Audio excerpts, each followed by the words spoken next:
ಎಲ್ರಿಗೂ ನಮಸ್ಕಾರ. Welcome back to my channel Jaanu Gowda. ಇವತ್ತು ಅಂಗನವಾಡಿಯಲ್ಲಿ ಕೊಡುವಂಥ ಮಿಲ್ಕ್ ಪೌಡರ್ನ ಯೂಸ್ ಮಾಡಿ ಪೇಡ ಮಾಡ್ತಾಯಿದ್ದೀನಿ. ಇದಕ್ಕೆ 2 ಬೌಲ್ ಮಿಲ್ಕ್ ಪೌಡರು, ಅರ್ಧ ಬೌಲ್ ಹಾಲು, 1/4 ಕಪ್ ಸಕ್ಕರೆ, ಹಾಗೆ 1-2 ಸ್ಪೂನ್ ತುಪ್ಪ ಮತ್ತು ಗಾರ್ನಿಷ್ಗೋಸ್ಕರ ಇಲ್ಲಿ ನಾನು ಒಂದು 10 ಬಾದಾಮ್, 10ರಿಂದ 12 ಅಂದರೆ ಎಷ್ಟು ಪೇಡ ಆಗುತ್ತೋ ಅಷ್ಟು ಬಾದಾಮ್ ತೊಗೊಂಡಿದ್ದೀನಿ. ಇಲ್ಲಿ 2 ಬೌಲ್ ಮಿಲ್ಕ್ ಪೌಡರಿಂದ ಎಷ್ಟು ಪೇಡ ಮಾಡ್ಬೋದು ಅಂತ ನೋಡೋಣ. 1-2 ಸ್ಪೂನ್ ನಾನಿಲ್ಲಿ ಒಂದು ಪ್ಯಾನ್ ತೊಗೊಂಡು ತುಪ್ಪನ ಕಾಯಿಸ್ಕೊತಾ ಇದ್ದೀನಿ. ನೋಡಿ, ಇವಾಗ ತುಪ್ಪ ಕಾದಿದೆ. ಅರ್ಧ ಕಪ್ ಹಾಲು ತೊಗೊಂಡಿದ್ದೀನಿ. ಹಾಲನ್ನ ತುಪ್ಪ ಜೊತೆಗೆ ಸೇರಿಸ್ಕೊತಾ ಇದ್ದೀನಿ. ಇದನ್ನು ಒಂದು ಸ್ವಲ್ಪ ಮಿಕ್ಸ್ ಮಾಡಿಕೊಂಡು ಇವಾಗ ಮಿಲ್ಕ್ ಪೌಡರ್ ಏನು ತೊಗೊಂಡಿದ್ನೋ ಅಂಗನವಾಡಿಯಲ್ಲಿ ಕೊಟ್ಟಿರೋಂಥ ಮಿಲ್ಕ್ ಪೌಡರೇ, ನಾನು ಮತ್ತೆ ಬೇರೆ ಏನೂ ಆ್ಯಡ್ ಮಾಡ್ತಾ ಇಲ್ಲ. ಇಲ್ಲಿ ಏನೇನು ತೋರಿಸ್ತಿದ್ದೀನಿ ಅಷ್ಟೇ ಆ್ಯಡ್ ಮಾಡಿ ಜಸ್ಟ್ ಒಂದು 5 ಮಿನಿಟ್ಸ್ ಆದರೆ ಸಾಕು, ಪೇಡ ರೆಡಿಯಾಗಿಬಿಡುತ್ತೆ. ತುಂಬ ಈಸಿ, ಹಾಗೆ ತುಂಬ ಟೇಸ್ಟಿ ಕೂಡ ಇದು. ನೋಡಿ, ಈ ರೀತಿ ಒಂದು ಸಲ ನೀವು ಅಂಗನವಾಡಿಯಲ್ಲಿ ಕೊಡೋವಂಥ ಮಿಲ್ಕ್ ಪೌಡರಿಂದ ಏನು ಮಾಡೋದು ಅಂತ ಯೋಚನೆ ಮಾಡ್ತಿದ್ರೆ ಈ ರೀತಿ ಒಂದು ಪೇಡ ಮಾಡ್ಕೊಳ್ಳಿ. ನೋಡಿ, ಈ ರೀತಿ ಮಿಲ್ಕ್ ಪೌಡರ್ನ ಆ್ಯಡ್ ಮಾಡಾದಮೇಲೆ ಚೆನ್ನಾಗಿ ಮಿಕ್ಸ್ ಮಾಡ್ಕೋಬೇಕು. ಗಂಟೆಲ್ಲ ಇರಬಾರ್ದು. ಗಂಟು ಇಲ್ಲದೆ ಇರೋ ಹಾಗೆ ಸ್ವಲ್ಪ ನೀಟಾಗಿ ಮಿಕ್ಸ್ ಮಾಡ್ಕೋಬೇಕು ಅಷ್ಟೇ, ಬೇಗ ಆಗಿಬಿಡುತ್ತೆ.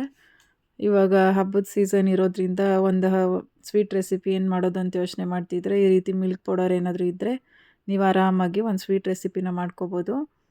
ನೋಡಿ, ಈ ಮಿಕ್ಸ್ ಮಾಡಾದಮೇಲೆ ಏನು ಒಂದು 1/4 ಕಪ್ ತೊಗೊಂಡಿದ್ದೀನಿ ನಾನು. ನೀವು ಬೇಕು ಅಂದರೆ ಶುಗರ್ನ ನೋಡ್ಕೊಂಡು ಸೇರಿಸ್ಕೊಳ್ಳಿ. ಶುಗರ್ನ ಸೇರಿಸ್ಕೊಂಡು ಈ ರೀತಿ ಚೆನ್ನಾಗಿ ಮಿಕ್ಸ್ ಮಾಡ್ಕೋಬೇಕು. ಮತ್ತು ಒಂಚೂರು ಗಂಟಿಲ್ಲದೆ ಇರೋ ರೀತಿ ಸ್ವಲ್ಪ ತಿರುಗಿಸ್ತಾ ಇರಬೇಕು. ನೋಡಿ, ಈ ರೀತಿ ಚೆನ್ನಾಗಿ ಮಿಕ್ಸ್ ಮಾಡ್ಕೋಬೇಕು.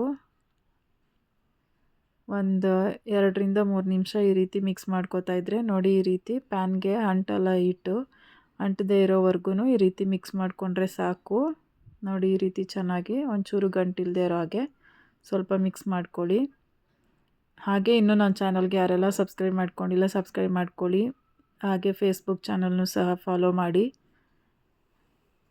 ರೆಸಿಪೀಸ್ ಇಷ್ಟ ಆದರೆ ಕಮೆಂಟ್ ಮಾಡಿ. ಹಾಗೆ ನೀವು ಈ ರೆಸಿಪಿನ ಮನೆಯಲ್ಲಿ ಒಮ್ಮೆ ಟ್ರೈ ಮಾಡಿ, ಹೇಗೆ ಬಂತು ಅಂತ ಕಮೆಂಟಲ್ಲಿ ತಿಳಿಸೋದು ಮರಿಬೇಡಿ. ನೋಡಿ, ಅದು ಅಂಟೋದೆಲ್ಲ ಬಿಟ್ಟು ಮತ್ತು ಗಂಟೆಲ್ಲ ಇಲ್ಲದೇ ಇರೋ ರೀತಿ ಚೆನ್ನಾಗಿ ತಿರುಗಿಸ್ಕೊಂಡು ಸ್ಟವ್ ಆಫ್ ಮಾಡ್ಕೊಂಡಿದ್ದೀನಿ. ಇವಾಗ ಕೈಗೊಂದು ಸ್ವಲ್ಪ ತುಪ್ಪನ ಸವರ್ಕೊಂಡು ಈ ರೀತಿ ಏನು ಮಾಡಿ ಇಟ್ಕೊಂಡಿದ್ವಿ ಹಿಟ್ಟು, ಅದನ್ನು ಒಂದು ಸ್ವಲ್ಪ ನಾದಿ ಈ ರೀತಿ ನೈಸ್ಗೆ ಆಗೋವರೆಗೂ ಮಾಡ್ಕೊಂಡು ಈ ರೌಂಡ್ ಶೇಪಲ್ಲಿ ಮಾಡ್ಕೊಂಡಿದ್ದೀನಿ. ರೌಂಡ್ ಶೇಪಲ್ಲಿ ಮಾಡಿಕೊಂಡು ಮಧ್ಯೆ ಒಂದು ಬಾದಾಮ್ ಇಟ್ಕೊಂಡ್ರೆ ಪೇಡ ಸೂಪರ್ ಟೇಸ್ಟಿಯಾಗಿ ರೆಡಿ ಆಗುತ್ತೆ. ನಿಜವಾಗ್ಲೂ ತುಂಬ ಚೆನ್ನಾಗಿ ಬರುತ್ತೆ ಟೇಸ್ಟು.